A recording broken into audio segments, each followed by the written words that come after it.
67वा वर्धापन दिन 3 ऑक्टोबर 2024 रोजी सातारा या ठिकाणी मोठ्या उत्साहात आणि आनंदात साजरा करण्याचा निर्णय पक्षाचे राष्ट्रीय अध्यक्ष रामदासजी आठवले यांनी जाहीर केलेला आहे। वास्तविक पाहता वर्धापन दिन साजरा करत असताना रिपब्लिकन पक्षाने केलेल्या 67 वर्षाची कामगिरी निश्चितच त्याच्यामध्ये उहापोह होईल। आणि रिपब्लिकन पक्ष ज्यावेळेस आठवले साहेब राष्ट्रीय अध्यक्ष झाले तेव्हापासून हा वर्धापन दिन आम्ही मोठ्या आनंदाने उत्साहाने दरवर्षी एकेका विभागामध्ये साजरा करतो आहे।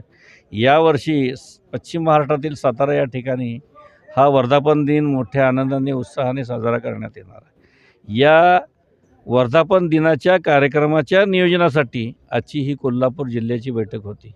या बैठकीमध्ये जिल्ह्यातील सर्व राज्य कमिटीचे पदाधिकारी, पश्चिम महाराष्ट्राचे पदाधिकारी, जिल्ह्यातील 12 तालुक्याचे अध्यक्ष, त्यांचे पदाधिकारी उत्तम